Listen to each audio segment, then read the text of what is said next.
Friends, welcome to the Story Panda. Love on the Edge of ഡിവോഴ്സിലെ 8ാമത്തെ എപ്പിസോഡിലേക്ക് പോവാം. പെന്നിയുടെ കയ്യിൽ ആ സ്റ്റീൽ കമ്പി വീണിട്ട് അവിടുത്തെ സൗണ്ട് കേട്ടിട്ട് യങ് ചെങ്ങാണെങ്കിൽ ഇങ്ങനെ മുകളിലേക്ക് കയറി വരികയാണ്. അപ്പോൾ ചിങ്ങ അവനെ തടഞ്ഞു നിർത്തിയിട്ട് പറയും, അതെൻ്റെ കാല് തട്ടിയ സൗണ്ടാണ്, എൻ്റെ കാല് ചെറുതായിട്ടൊന്ന് ഉളുക്കി, നമുക്ക് വേഗം പോവാം, എനിക്കൊരു ക്ലയൻറ്റിനെ കാണാനുണ്ട് എന്നും പറഞ്ഞ് അവൾ അവനെ അവിടെ നിന്ന് വിളിച്ചുകൊണ്ട് പോവുകയാണ്. അത് കഴിഞ്ഞ് പാവം പെന്നി അവളിപ്പോൾ ഹോസ്പിറ്റലിൽ ഇരിക്കുകയാണ്. ഡോക്ടർ വന്നിട്ട് പറയും അവളുടെ കയ്യിൽ നെർവസ് സിസ്റ്റം എന്തോ വെയിനെന്തോ പറ്റി, അപ്പോൾ സർജറി ഉടനെ തന്നെ വേണം, അല്ലെങ്കിൽ അത് ഇഞ്ചോർഡായിട്ട് തന്നെ ഇരിക്കും, നേരെ ആവത്തില്ല എന്നൊക്കെ പറയാണ്. അത് കേൾക്കുമ്പോൾ തന്നെ അവൾക്ക് ആകെ വിഷമമാവുകയാണ്. എന്നിട്ട് ഡോക്ടറോട് പറയുന്നുണ്ട്, ഡോക്ടർ ഞാൻ ഒരു ഡിസൈനറാണ്, എനിക്ക് എൻ്റെ കൈ അത്യാവശ്യമാണ് എന്ന് പറയുമ്പോൾ ഡോക്ടർ പറയും എനിക്കിപ്പോൾ ഒന്നും ചെയ്യാൻ പറ്റില്ല, ഞങ്ങളുടെ ഹോസ്പിറ്റലിലെ 2 എക്സ്പേർട്സും ഇപ്പോൾ ഇവിടെ ഇല്ല. അപ്പോൾ അവളിങ്ങനെ ആകെ വിഷമിക്കുകയാണ്. കാരണം അവൾക്ക് കൈ വളരെ പ്രധാനമാണല്ലോ, അവൾക്ക് ഡിസൈൻ ചെയ്യണമെങ്കിലൊക്കെ കൈ വേണം, അല്ലെങ്കിൽ എല്ലാവർക്കും കൈ വേണം. അപ്പോൾ ഒരു നേഴ്സ് വന്നിട്ട് ഡോക്ടറോട് പറയാണ്, ഡോക്ടർ നമ്മുടെ 2 എക്സ്പേർട്സും ഇവിടെ എത്തിയിട്ടുണ്ട് എന്ന് പറയുമ്പോൾ അവൾ തിരിഞ്ഞു നോക്കുന്നതും നമ്മുടെ യങ്ചങ് ഉണ്ടല്ലോ, അവൻ 2 എക്സ്പേർട്സിനെയും കൊണ്ട് ഓടി വരികയാണ്. അവൻ ഓടി വന്നിട്ട് അവളുടെ കൈ പിടിച്ച് നോക്കുകയാണ്, അതിങ്ങനെ ചുമന്നിരിപ്പുണ്ട്. എന്നിട്ട് ഇപ്പോൾ തന്നെ സർജറി നടത്തണം ഡോക്ടർ എന്ന് പറയുകയാണ്. അവൻ അവിടെ എങ്ങനെയാ എത്തിയെന്ന് വെച്ചാൽ അവൻ ചിങ്ങിനെയും കൊണ്ട് അവളെ കൊണ്ടാക്കി ഒരു സ്ഥലത്ത്. അപ്പോഴേക്കും ചെൻ വന്നിട്ട് പറഞ്ഞു, അവൻ്റെ അടുത്ത് പറയാണ്, ഒരാൾ വിളിച്ചിരുന്നു, അപ്പം എനിക്കെന്തോ ആക്സിഡൻറ്റ് പറ്റി, അതറിഞ്ഞിട്ട് അവരവിടെ നിന്ന് പെട്ടെന്ന് വരികയായിരുന്നു. സർജറിയൊക്കെ കഴിഞ്ഞു, അവളിങ്ങനെ റെസ്റ്റ് ചെയ്യാണ് ബെഡിൽ, അവൾ കണ്ണു തുറന്നിട്ടില്ല. അപ്പോൾ നമ്മുടെ ഫൂയും ഡോക്ടറും ചെന്നും ഒക്കെ അവിടെ ഉണ്ട്. ഫൂ ഡോക്ടറോട് ചോദിക്കും, ഡോക്ടർ എങ്ങനെയാണ്, അവളുടെ കൈ ഇപ്പോൾ ഓക്കെയാണോ, അവൾക്ക് പഴയതുപോലെ എഴുതാനൊക്കെ പറ്റുമോ എന്നൊക്കെ ചോദിക്കുകയാണ്. അപ്പോൾ ഇവനിങ്ങനെ പരിഭ്രമിച്ച് ചോദിക്കുന്നത് കൊണ്ട് ചെന്ന അവനോട് പറയാണ്, ഡോക്ടറോട് ഇങ്ങനെ എല്ലാം കൂടി ഒരുമിച്ച് ചോദിച്ച് ഡോക്ടർ ഇങ്ങനെ മറുപടി പറയും. അപ്പോൾ ഡോക്ടർ പറയും, ഇല്ല അവളുടെ കൈക്ക് ഇപ്പോൾ കുഴപ്പമൊന്നുമില്ല, എല്ലാം ഓക്കെ ആയി, പക്ഷേ ഇവിടെ കുറച്ച് ദിവസം റെസ്റ്റ് ചെയ്യേണ്ടി വരും എന്ന് പറയാണ്. ഡോക്ടർ പോയി കുറച്ച് കഴിയുമ്പോൾ അവൾ കണ്ണു തുറക്കും. അവളിങ്ങനെ എഴുന്നേക്കാനായിട്ട് ഭാവിക്കുമ്പോൾ അവൻ പറയും, വേണ്ട കിടന്നോളൂ, ഞാൻ എല്ലാ കാര്യങ്ങളും നോക്കിക്കോളാം, നീ റെസ്റ്റ് ചെയ്താൽ മതി എന്ന് പറയും. ഇവൻ ഇതൊക്കെ പറയുന്നത് പുറത്ത് നിന്ന് ഷയോച്ചിങ് കേട്ടോണ്ട് വരികയാണ്. അവൾ ഡോറിനടുത്ത് വന്ന് ചെവി കോർത്ത് നിൽക്കും. അപ്പോൾ പെന്നി അവനോട് ചോദിക്കുകയാണ്, ഇപ്പോൾ നീ ഷയോയുടെ കൂടെയല്ലേ പോവേണ്ടിയിരുന്നേ, എന്തിനാ ഇപ്പോൾ ഇവിടെ നിൽക്കുന്നേ? അപ്പോൾ അവൻ ഇങ്ങനെ കൺഫ്യൂസ്ഡ് ആയിട്ട് ചോദിക്കുകയാണ്, നീ എന്നെ അവളെയും തെറ്റിദ്ധരിച്ചിരിക്കുകയാണോ? നീ വിചാരിക്കുന്നുണ്ടോ എനിക്ക് ഷയോ ചൂച്ചിങ്ങനെ ഇഷ്ടമാണെന്ന്? അപ്പോൾ പെന്നി പറയും, എനിക്കതൊന്നും അറിയേണ്ട ആവശ്യമില്ല, നിങ്ങൾ ആരെയാണ് ഇഷ്ടപ്പെടുന്നതെന്ന്, അതൊന്നും എൻ്റെ കാര്യമല്ല. അവനപ്പോൾ പറയും, എന്നാ എനിക്ക് നിർബന്ധമുണ്ട്, നീ അറിയണം അത്, ഞാനും അവളും ലവേഴ്സൊന്നുമല്ല, ഞാനും അവളും ജസ്റ്റ് ഫ്രണ്ട്സ് മാത്രമാണ്. ഞാൻ ആരെയാ സ്നേഹിക്കുന്നത് എന്ന് വെച്ചാൽ അവനിങ്ങനെ പറയാൻ പോകുമ്പോഴത്തേക്കും ചിങ്ങാണെങ്കിൽ അകത്ത് പെന്നി എന്ന് വിളിച്ചും കൊണ്ട് കയറി വരികയാണ്. എന്നിട്ട് ചിങ്ങങ്ങ് പറയുകയാണ്, യങ്ചങ് നീയും ഇവിടെ ഉണ്ടായിരുന്നോ? ഞാൻ പെന്നിക്ക് ആക്സിഡൻ്റ് ആയി എന്ന് അറിഞ്ഞപ്പോൾ തന്നെ ഓടി ഇങ്ങോട്ട് വരികയായിരുന്നു. അപ്പോൾ യങ്ചങ് പറയും, ഞാൻ പോയി മെഡിസിൻ വാങ്ങിയിട്ട് വരാം, നിങ്ങൾ രണ്ടും സംസാരിക്കുക എന്നും പറഞ്ഞ് അവനും ചെന്നും കൂടെ പുറത്തേക്ക് പോകും. ചിങ്ങാണെങ്കിൽ പെന്നിയോട് പറയാണ്, പെന്നി ഇനി മുതൽ നീ സൂക്ഷിക്കണം കേട്ടോ.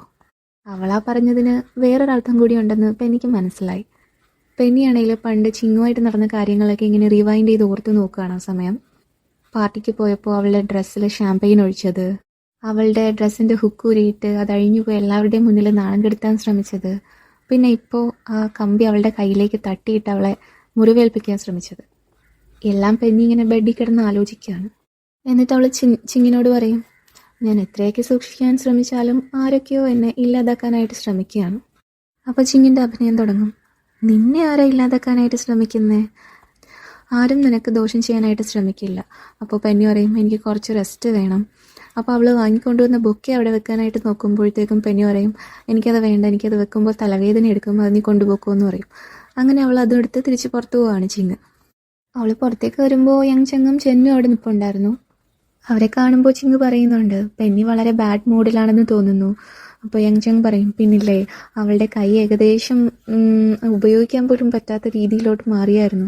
സർജറി കൃത്യസമയത്ത് ചെയ്തതുകൊണ്ടാണ് അവളുടെ കൈ ഇപ്പോൾ ഓക്കെ ആയത്, അതുകൊണ്ടാണ് അവൾ അങ്ങനെ പെരുമാറുന്നത്. അപ്പോൾ ചിങ്ങ് പറയാണ്, അവളിപ്പോൾ ഓക്കെ ആണല്ലോ, അതിലൊരുപാട് സന്തോഷമുണ്ട് എനിക്ക്. എന്നിട്ട് പറയും, ഇതെൻ്റെ തെറ്റാണ്, ഞാനപ്പോൾ നിന്നെ അവിടെ നിന്ന് വിളിച്ചുകൊണ്ട് പോയില്ലായിരുന്നെങ്കിൽ ഒരു പക്ഷേ പെനിക്കിതുപോലെ സംഭവിക്കില്ലായിരുന്നു. യങ്ചങ് നീ വിചാരിക്കുന്നുണ്ടോ ഇത് ഞാൻ കാരണമാണ് സംഭവിച്ചതെന്ന്? അവൻ പറയും, ഒരിക്കലുമില്ല, ഇതൊരിക്കലും നിന്റെ തെറ്റാവില്ലല്ലോ. പെന്നിയെ ശ്രദ്ധിക്കുന്നതിൻ്റെ കൂട്ടത്തിൽ നീ നിന്റെ കാര്യം മറക്കരുത്, നിന്നെയും ശ്രദ്ധിക്കണം എന്ന് പറയും ചിങ്ങ്. അപ്പോൾ അവൻ ഓക്കെ പറഞ്ഞിട്ട് അവിടെ നിന്ന് പോവുകയാണ്. 2 ദിവസം കഴിഞ്ഞിട്ട് പെന്നിയും യങ്ചങ്ങും ഹോസ്പിറ്റലിൽ ഇരിക്കുകയാണ്. അപ്പോൾ അവൻ പറയാണ്, ഡിസ്ചാർജ് ചെയ്ത് കഴിഞ്ഞിട്ട് 1 മാസത്തേക്ക് നീ ഒന്നും ചെയ്യരുത്, റെസ്റ്റ് തന്നെ ചെയ്യണം. നിന്റെ വലത്തെ കൈ ഉപയോഗിക്കാനേ പാടില്ല, എന്തെങ്കിലും അത്യാവശ്യത്തിന് മാത്രമേ ഉപയോഗിക്കാവൂ. എന്നിട്ട് പറയും, ഇവിടെ നിന്ന് ഡിസ്ചാർജ് ചെയ്യുമ്പോൾ നീ നേരെ എൻ്റെ പ്ലേസിലേക്ക് വന്നാൽ മതി, ഞാൻ നിന്നെ ടേക്ക് കെയർ ചെയ്തോളാം. അപ്പോൾ പെന്നി പറയും, മിസ്റ്റർ ഫു, അതിൻ്റെ ആവശ്യമൊന്നുമില്ല. അവൻ പറയും, ഈ ഇഞ്ചുറി ഉണ്ടാവാൻ കാരണം ടെക്നിക്കലി പറഞ്ഞാൽ അത് ഞാൻ കാരണം, ഇതൊരു വർക്ക് റിലേറ്റഡ് ഇഞ്ചുറി അല്ലേ, ഞാൻ തന്നെ നിന്നെ നോക്കിക്കോളാം, ഞാൻ റെസ്പോൺസിബിൾ ആയിക്കോളാം എന്ന് പറയുകയാണ് അവൻ. ബാഗെല്ലാം പാക്ക് ചെയ്ത് അവൻ അവളെയും വിളിച്ചും കൊണ്ട് വീട്ടിൽ വരും. വീട്ടിലെത്തുമ്പോൾ അവൻ അവൾക്ക് വേണ്ടി ഫുഡൊക്കെ കൊണ്ടു കൊടുക്കുകയാണ് കയ്യിൽ. അപ്പോൾ അവൾ പറയുന്നുണ്ട് അവനോട്, മിസ്റ്റർ ഫു, നിങ്ങൾ ബിസിയാണെന്ന് എനിക്കറിയാം, ബിസിയാണെങ്കിൽ ഇങ്ങനെ ഇരുന്ന് എന്നെ ടേക്ക് കെയർ ആവണമെന്നില്ല, അത് ഇവിടുത്തെ നാനി ചെയ്തോളൂ. അപ്പോൾ അവൻ പറയുന്നത് എന്താന്ന് വെച്ചാൽ, ഞാൻ കാരണമല്ല നിനക്ക് ഈ ഒരു അവസ്ഥ വന്നത്, അതുകൊണ്ട് ഞാൻ തന്നെ നിന്നെ ടേക്ക് കെയർ ചെയ്തോളാം. അവൻ എന്നിട്ട് പറയും, ആ ചിക്കൻ സൂപ്പ് ഇപ്പോൾ ചൂടാണ്, അത് ചൂടോടെ തന്നെ കഴിച്ചാൽ അതിൻ്റെ ഗുണം നിനക്ക് കിട്ടും.